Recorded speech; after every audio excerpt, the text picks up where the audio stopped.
First of all, I'd like to tell you that we are recording this. You're not going to be seen, but perhaps maybe heard in the background. My name is Elie Friedman. I'm an associate research professor of Israel Studies and the director of the Gillenhorn Institute for Israel Studies.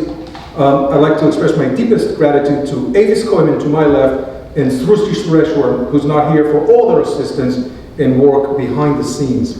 I'd like to thank the audience for joining us today for the first event of the semester, titled From Homefront to Hashtags, Memes, Power, and the Voices of Reservists' Wives, featuring Dr. Elie Friedman, who I'll introduce in a moment. I'd like to mention that our next event is a special webinar titled Inside Israeli Politics, Challenges and Shifts in 2025, featuring award-winning journalist Tal Schneider from the Times of Israel. It will take place online, as I said, Tuesday, September 30 at 12:30 p.m. Eastern. For more information and to register, please go to and visit israelstudies.umd.edu. When Israeli reservists are called up, it's not only soldiers who are mobilized. Families are too. Wives and partners often find themselves balancing the strain of uncertainty with the responsibility of holding households together. Increasingly, their voices do not remain confined to the private sphere. They enter the public domain through social media, through memes, through collective humor and critique.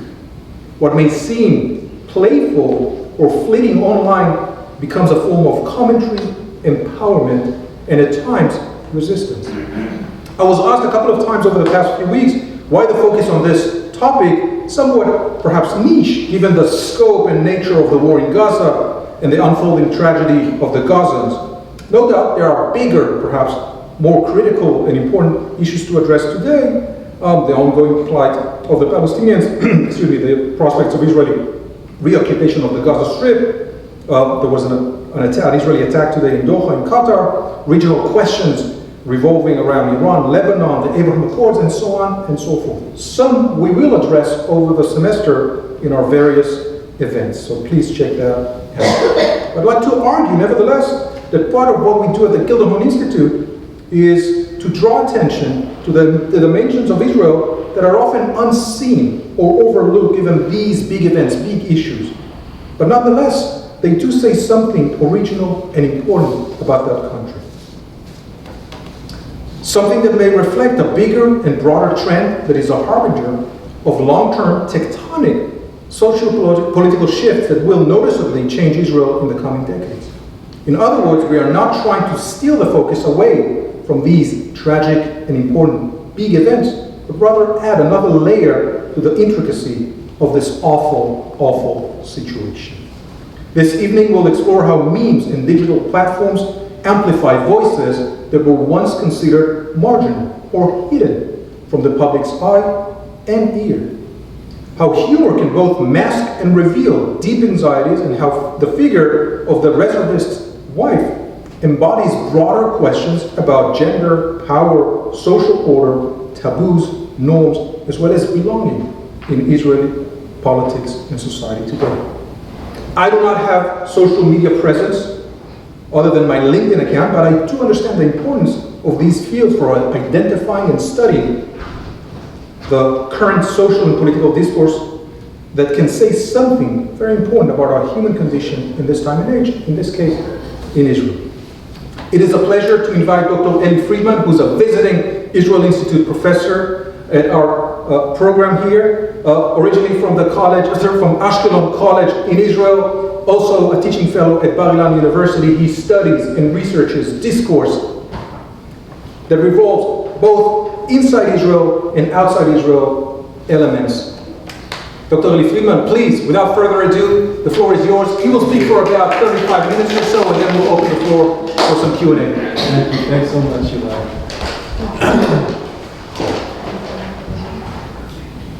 Anyway, thank you very much, all of you, for coming out today. It's great to see you, and thank you. I call you Eli. I know in here people probably call you Eli, right? But I'm using the Israeli way of pronouncing it. But thank you for the kind introduction. Before getting into the talk today, we are dealing with something that's a little bit maybe lighter, even though the context is heavy. But we are looking at memes which are, lighthearted, humorous, and so forth. But before we get into the sort of softer issues that resolve around the conflict, I just want to say that yes, we are in a very difficult situation in Israel, in Gaza, in the area for almost 2 years now, and I just want to say that I at least am hoping for an end to this war and return of the hostages as soon as possible, and I just want to say that before we get started.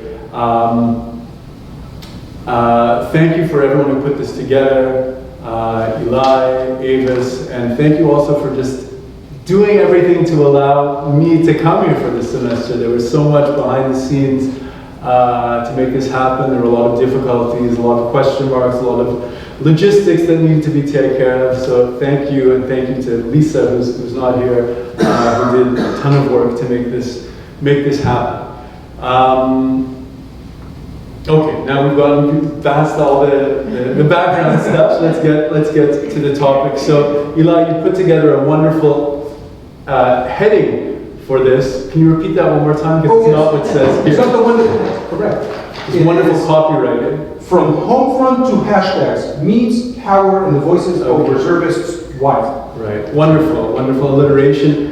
I thought about putting this on the heading of my slide, but I actually decided, okay, that's on the flyer, but I want to put here the actual name of the research, just to sort of get us into a little bit more specific. Yes, we are dealing with hashtags and everything else that Elie mentioned, but the name of this research itself is the quasi-political, quasi in brackets, the role of memes in critiquing and reproducing hegemonic narratives among reservist wives. That's a bit of a mouthful, but that's what academic titles tend to look like.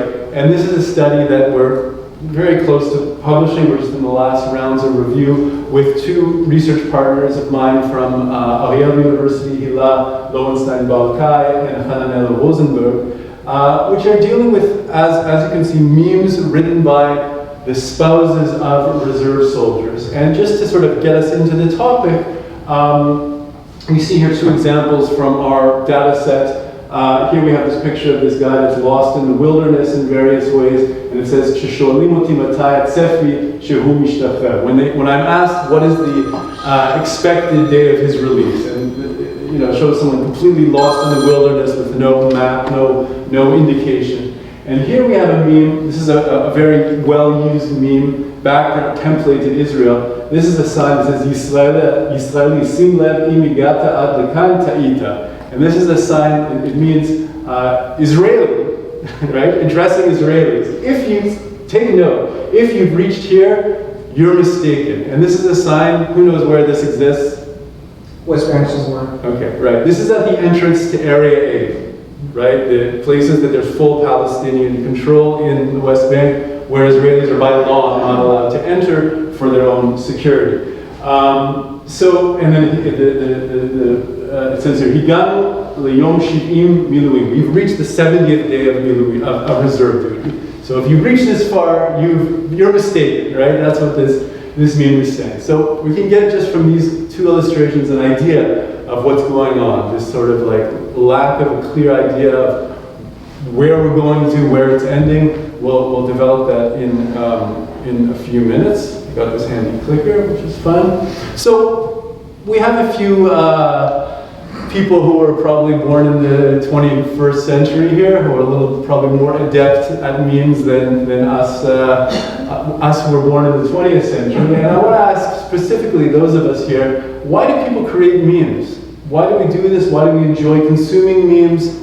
What does this do for us? Any ideas? I don't know if the young people here ever create memes or are interested in this, but why do you think, what's going on here? Yeah. I guess people use humor to talk about their personal opinions a lot. Okay, great. So there's the personal expression aspect, definitely. The humor aspect, for sure. Any other ideas?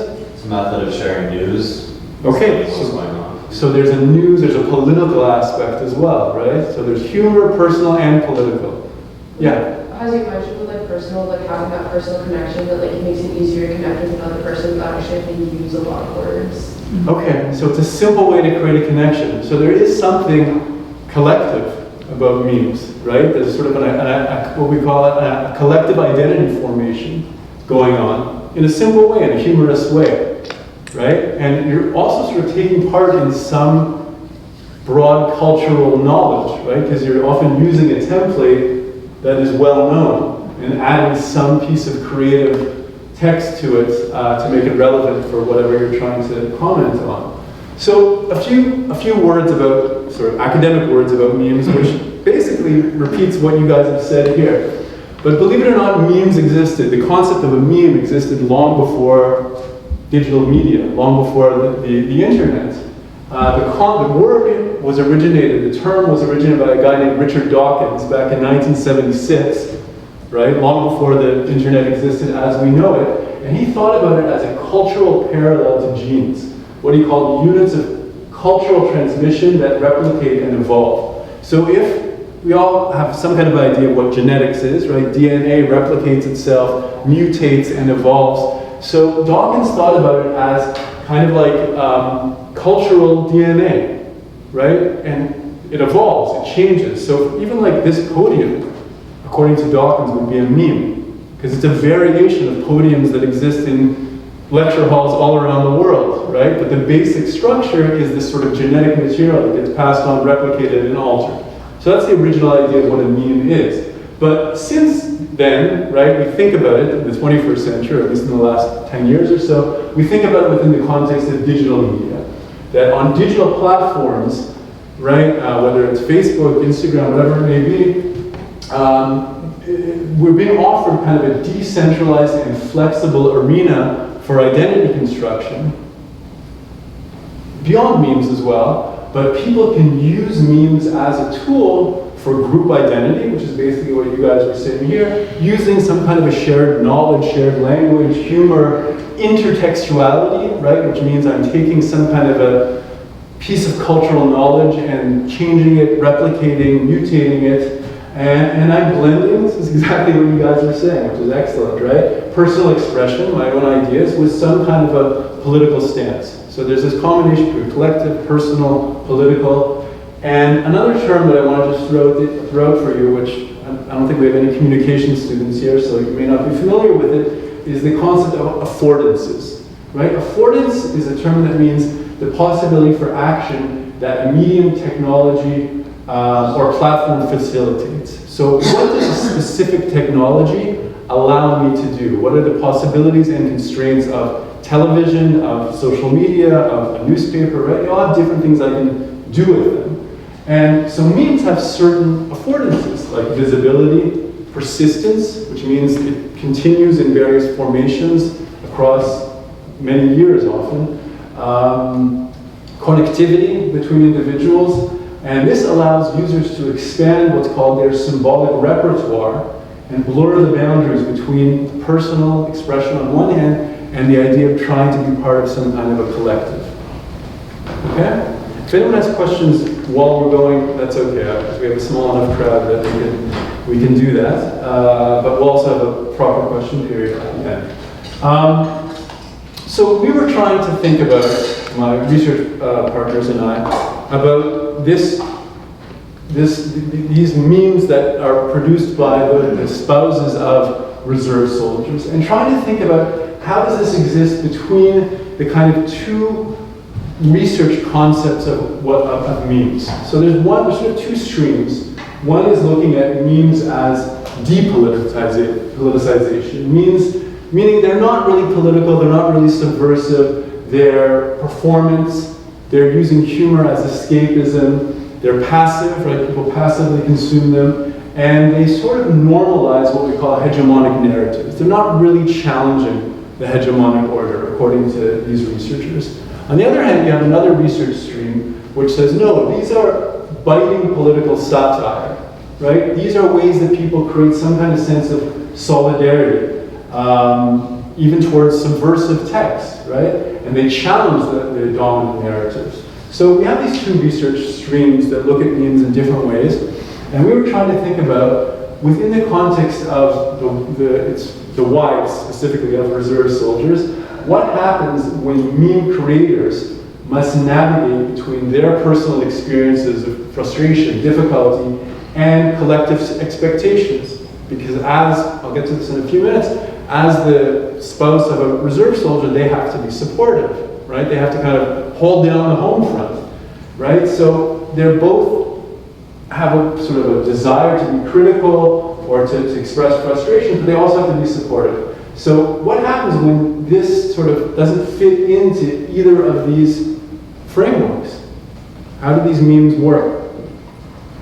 So I want to say, let's put memes aside for 1 second. I want to talk a little bit about this role of the spouses of reserve soldiers in Israel. First of all, I'm sure you have an idea that Israel is in many ways a mobilized society, right? We have constant military operations and wars, even long before the current Gaza war. And in a way, this civilian military fusion, right, where we have compulsory conscription and then reserve duty for many years after that, and just the way that the army is so embedded in culture, it creates this situation of a mobilized society, right? And this creates a situation, as our friend Yoram Perry talked about, that public criticism of the military is discouraged, is not really accepted. And especially during military operations and wars, there's this kind of slogan, quiet or shoot it, right? This is not the time for criticism, okay? So how does this impact the role of the wife of a reserve soldier who may be at home without her husband for months, dealing with small children or whatever it may be, dealing with the fear of having her husband on the front lines? So the issue of reserve duty is kind of a unique thing, because the duty is sporadic, right? It's not like their husband has a military career or is in the regular army, but for however long, maybe 1 month, in regular times now it's for much longer, they all of a sudden become soldiers.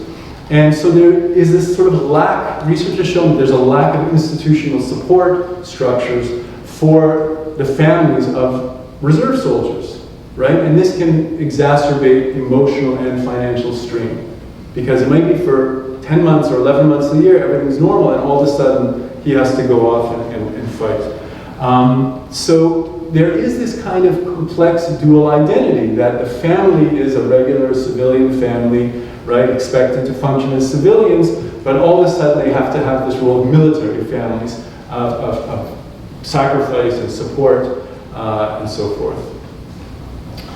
Okay, so this leads me to the research purpose. Basically, this study, we wanted to examine how, basically, I mean, they're all humorous, right? These humorous digital memes function in some kind of a constrained ideological context, right? Where there isn't really this openness to political resistance. Political resistance may be undesirable, yet frustrations seek expression.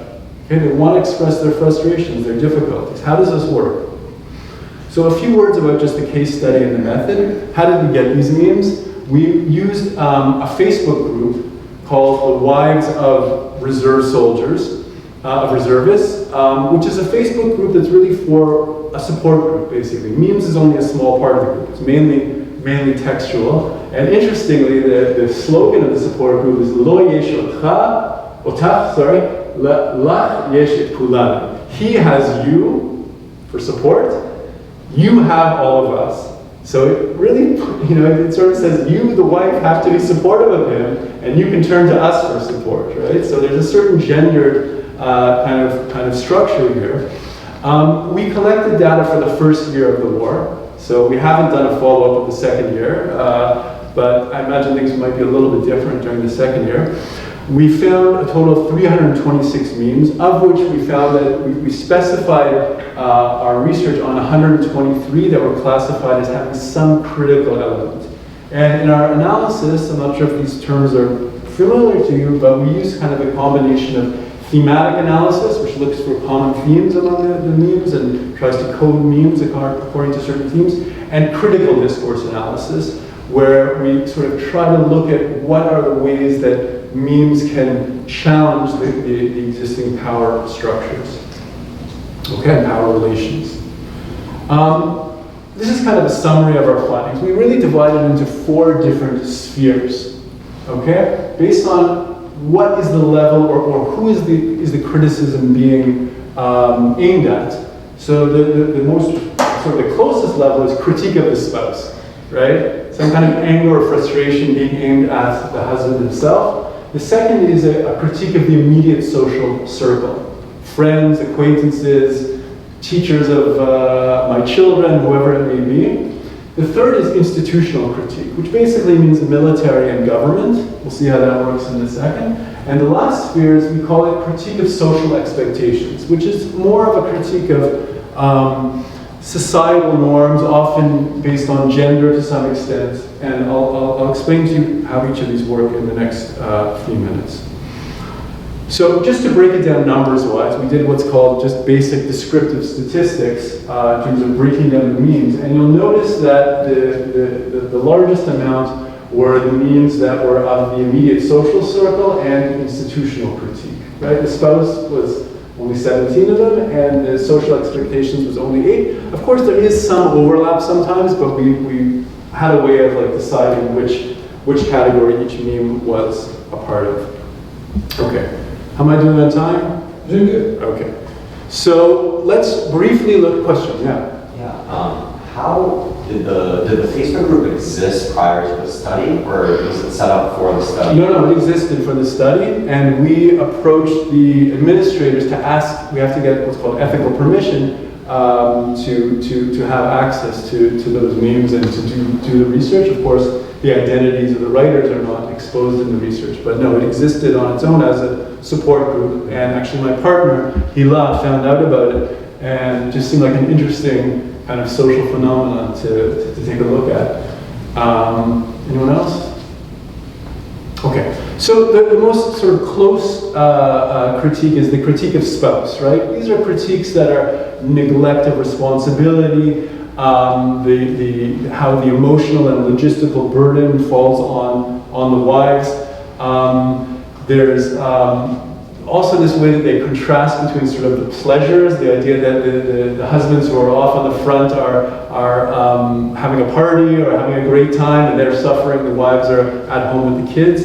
And also there was certain interesting memes about the difficulty of, even when the husband comes home, he's like useless. He can't fill his fatherly function.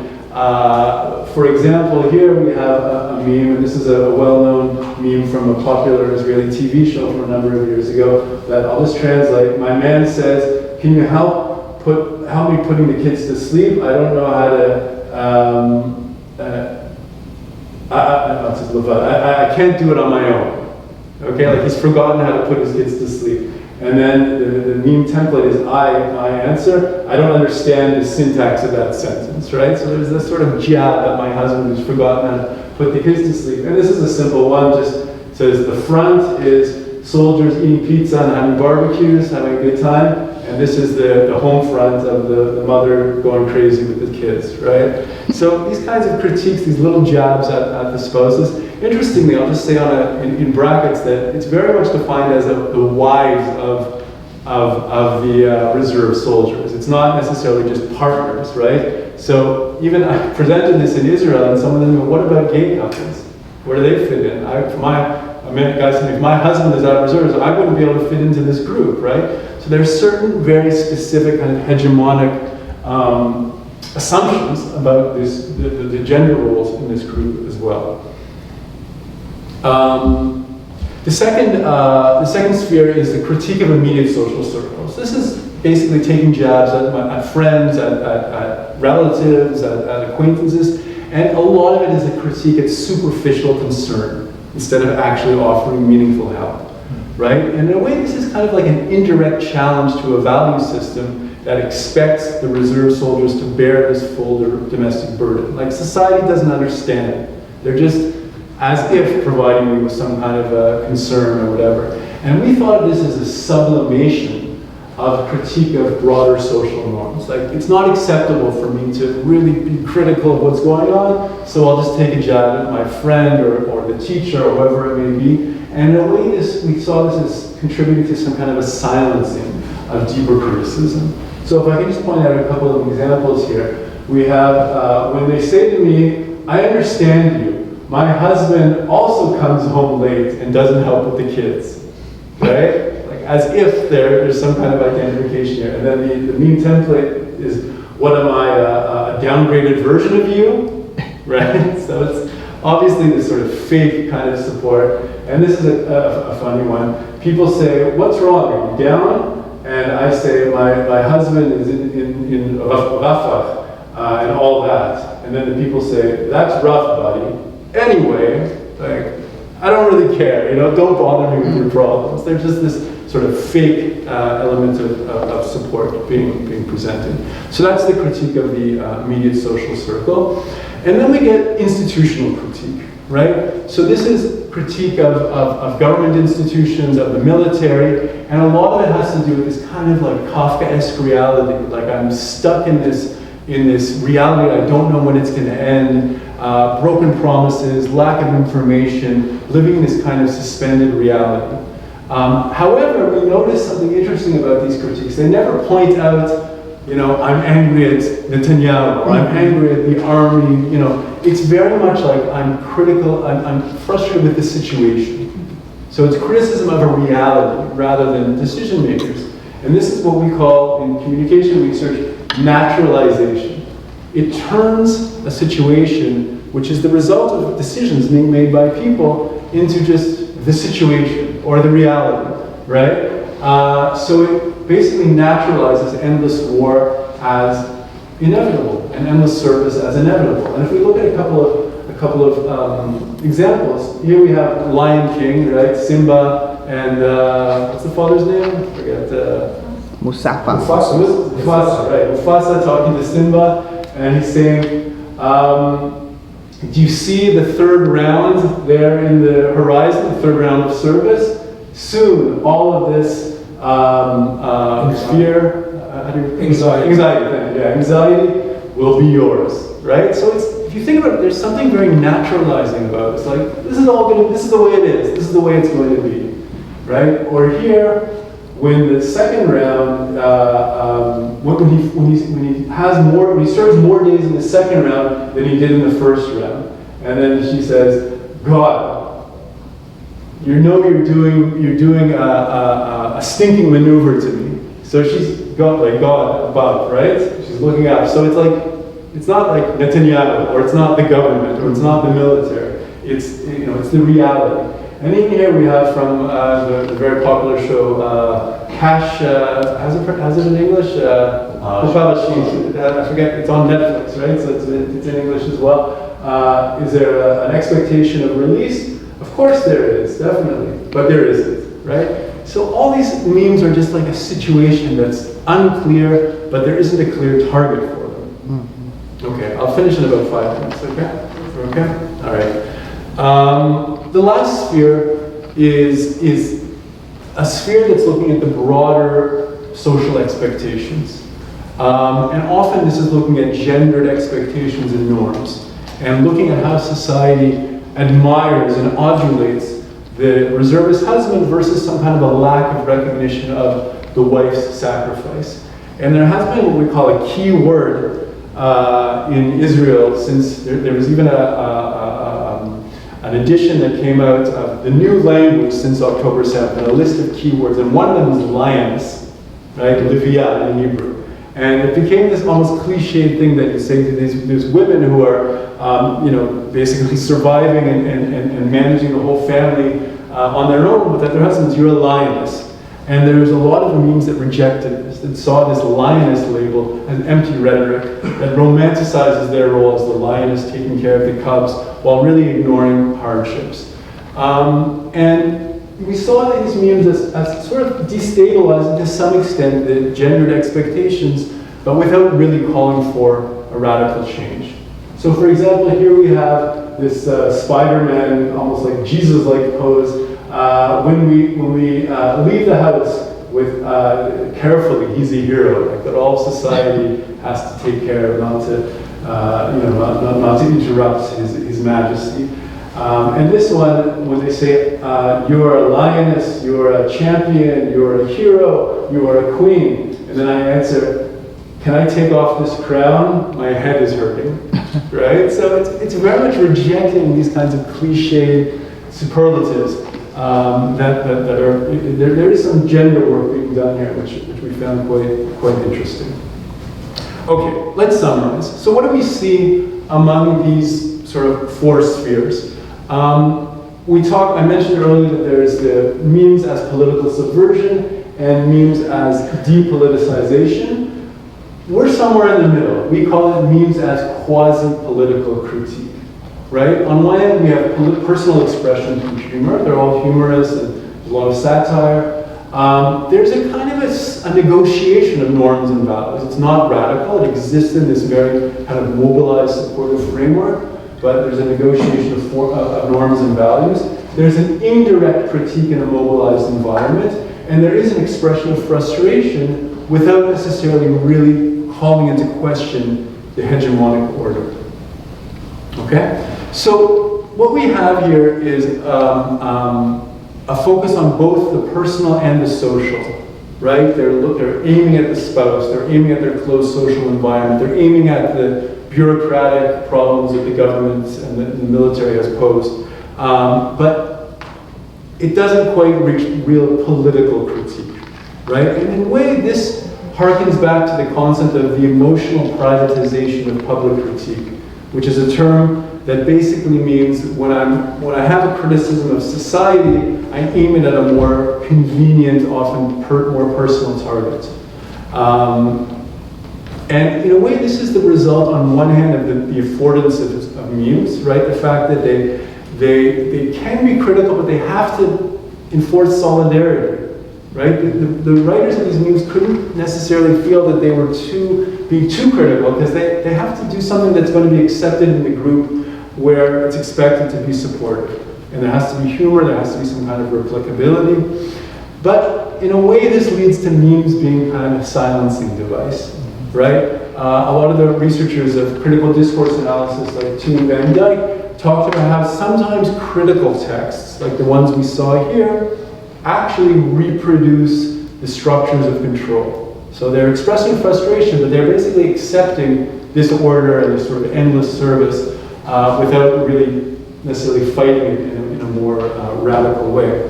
And like I mentioned earlier, this sort of naturalization of abnormal conditions, war, prolonged service, gender exclusion, of being really treated with compassion. These are kind of destined. This is just the way it is in some way. However, on a more positive note, they do enable a level of criticism, of critical expression in a mobilized space without being perceived as a betrayal of solidarity. Okay, so it's sort of what you can do to express frustrations while still expressing solidarity. And just the last point, I wanted to think what kind of a parallel is there in non-digital Israeli society.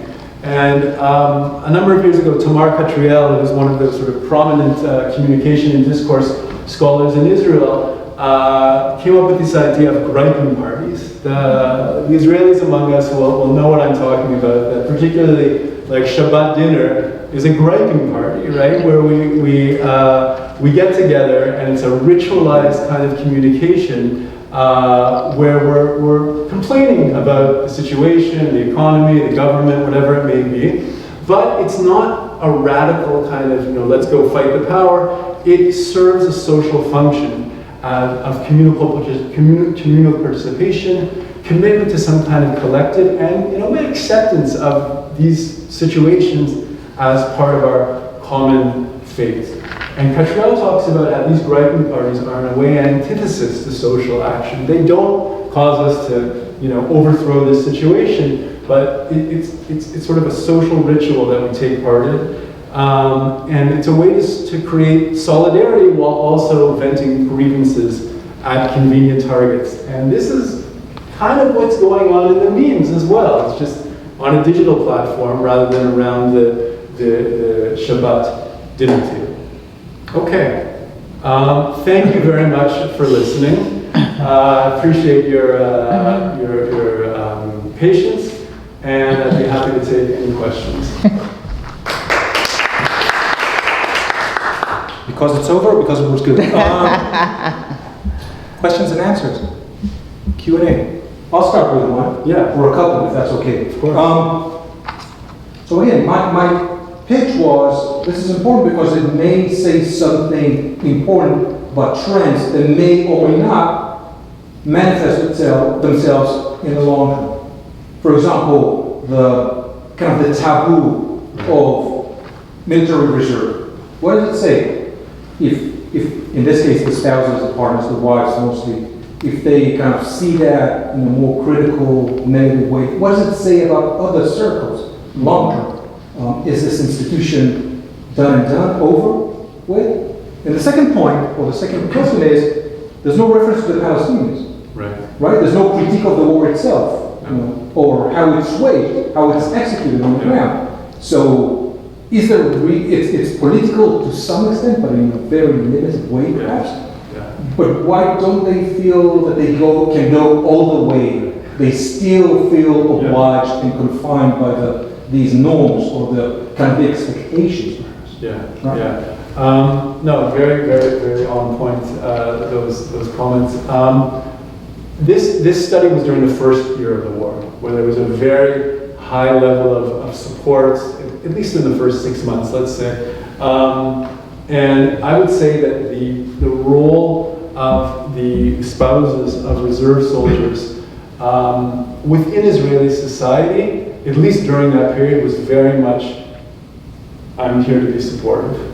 And I'm not calling into question the legitimacy of how long this war is going on for, or even, an issue that is even a little bit more mainstream than talking about the Palestinian issue is the issue of the Haredim, right? The fact that my husband may be there for 100 days or even 200 days in the year, and the seminary students, the ultra-Orthodox seminary students, are not drafted at all. And there's obviously a price for that in terms of how many days the reserve soldiers, and there was nothing about that either. So it's very much this sort of quasi-political. I mean, there was a political element in the sense that it's venting frustrations. There is a critique, but it's very sublimated. In terms of long-term, I mean, I'm sure as people in this room know, there's a lot of criticism now of the fact that the war is still going on almost 2 years later, and that, the negotiations over the hostages and so forth keep getting scuttled.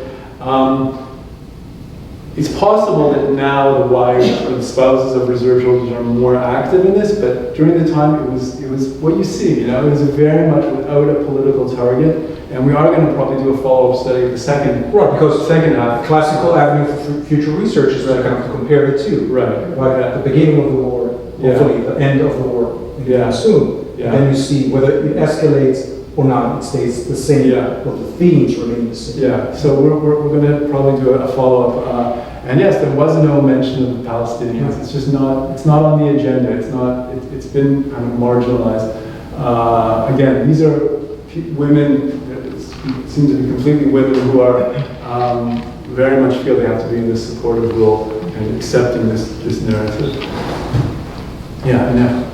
I'm curious if while you were doing the study, at least for the first year, if there was specific events that were happening in the news that you saw triggered more of a particular kind of being, like if there was another round being announced or something. No, it's a very, very, very good question. I mean, the way academic research doesn't necessarily move as quickly as like current events, and we had originally submitted this paper several months ago. And there's several, I'm not sure if you're that familiar with it, but it takes several months for the reviews to come in, and I mean, it's just, you're right, there are definitely events that have happened since October 24 that have probably shifted things to some extent, and we just haven't gone into it yet. I don't have a great answer for that question because you're right. But when you submit a paper, it's like, okay, this is the end of my data collection. Now I'm getting down to work, and it doesn't always keep up with what's going on exactly. But we will look forward to doing a follow-up.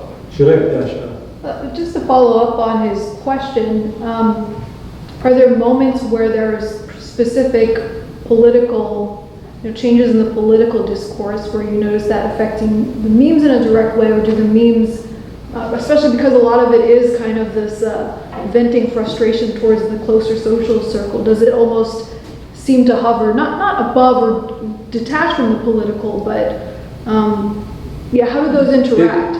No, it's a good question. It seemed like the sort of, if there were spikes or peaks, it was usually around the time when there would be another round of reserves being called up. So it was very much, how does this affect me? It wasn't necessarily related to some political event. Like, there's no mention in any of these memes of Netanyahu. Like, his name doesn't appear, for example, or any other politician for that matter, right? So it's not specifically political. That's also, by the way, I'll just say in brackets, because of the rules of the group. There's a rule that says avoid specific political debate. This is a kind of a support group.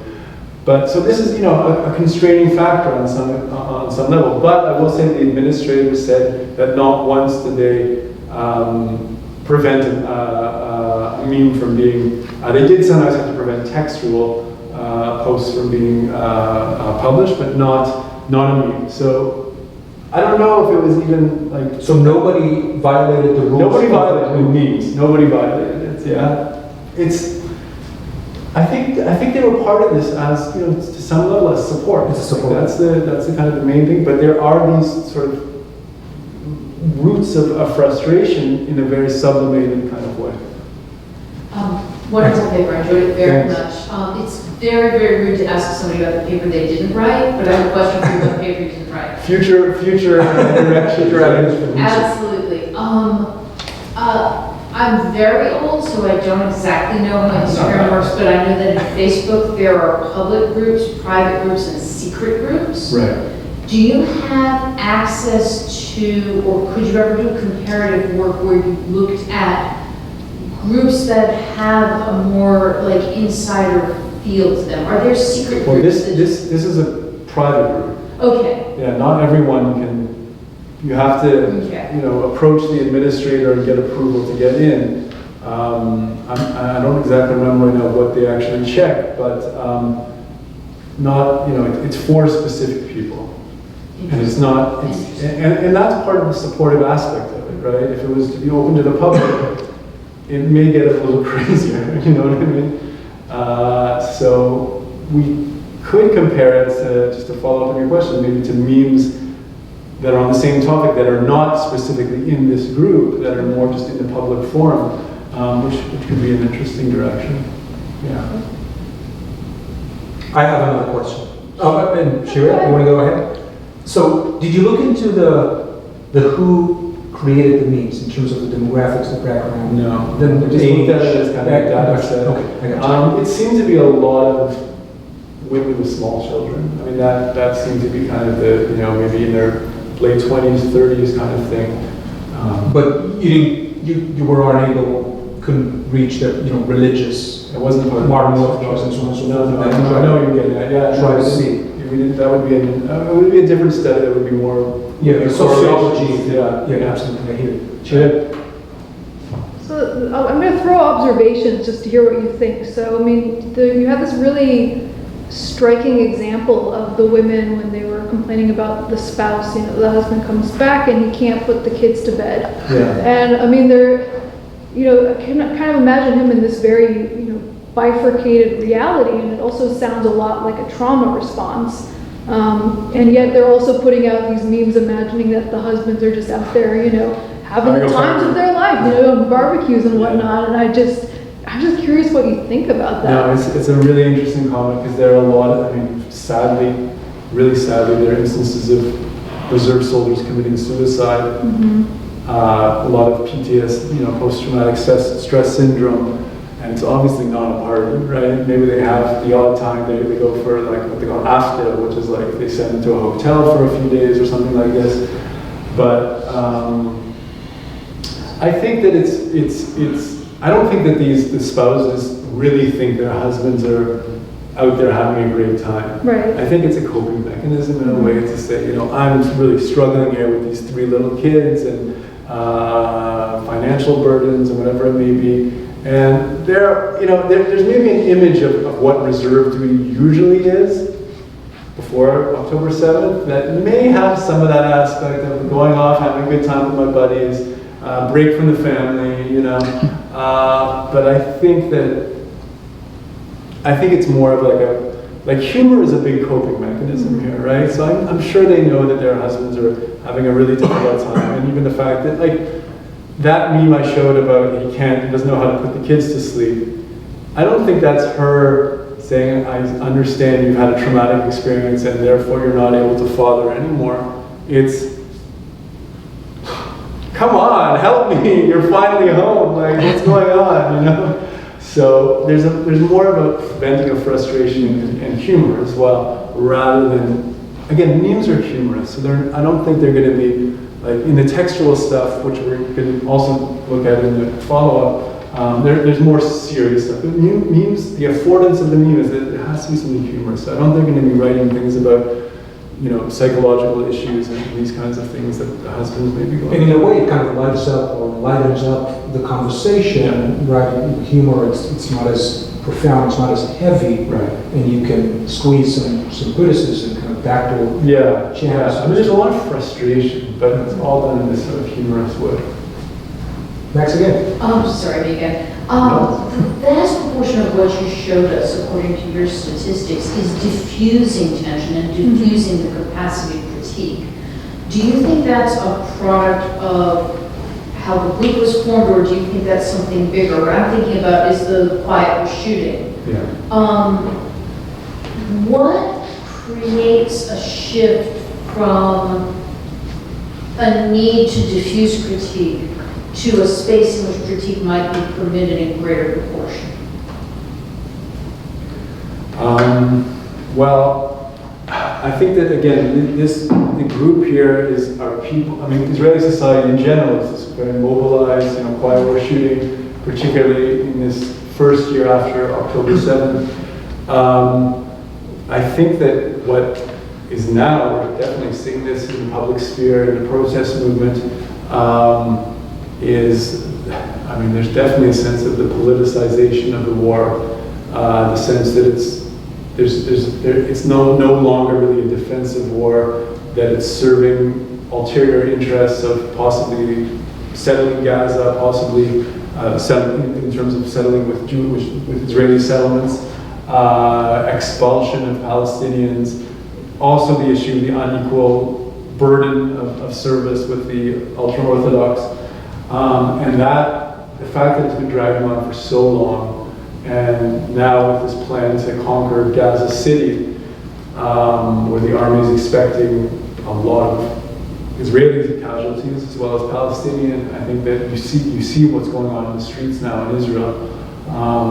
For it to reach I don't know if that's going to stop anything. Normal governments, I don't need to get too political, but normal governments tend to have some kind of have a sense of public opinion and being, listening to public opinion, but that's clearly not the case. And I don't think protests, people are obviously coming, they've had enough. They're going to the streets, they're protesting definitely on social media as well. I don't think the government is really listening to that. And for something more radical to happen, well, you have a lot of reservists who are not showing up now, right? So that's in a way breaking a taboo in Israeli society. So that's starting to happen. In terms of the conscript army, like the regular army, that's a huge taboo in Israeli society of refusing to serve in Gaza or whatever it may be. I don't see that happening right now, in all honesty. It's just there's the issue of, in the army of people, if I don't go, then I'm going to leave my friends, my brothers, who I would die for, and they're going to go without me.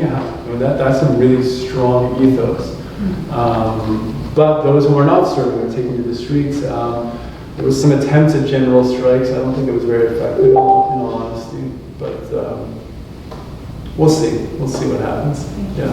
I'm curious of what exactly the difference is, like how the army works. So I know that everyone has to do 2 years, right? So what's the difference between the conscripted, Conscript, yeah, what is the difference between the two? So male soldiers are conscripted for 3 years. Now it's even more because they're immediately, if they're in a fighting unit, they're immediately taken for reserves for another 4 months.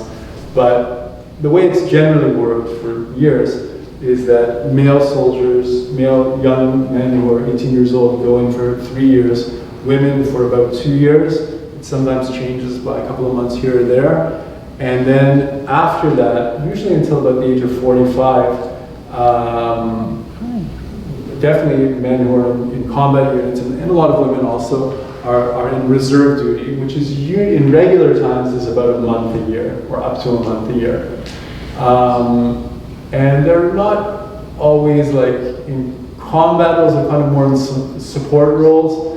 But since October 7th, that has changed drastically, and you have these reserve soldiers serving up to 200 days a year. Like it's like their entire life is upended, and we're talking about thousands of soldiers, right? So there's an issue of this also, it's not everyone, right? Because you have the ultra-Orthodox and the Arab citizens of Israel, Palestinian Arab citizens of Israel who are not in the army. So because those thousands of people are not doing regular service, not the conscript service or the reserve duty, so that means there's more of a burden on the rest of society. Okay, I hope that straightened it out a little bit for you. Paul, you didn't show any overtly political memes.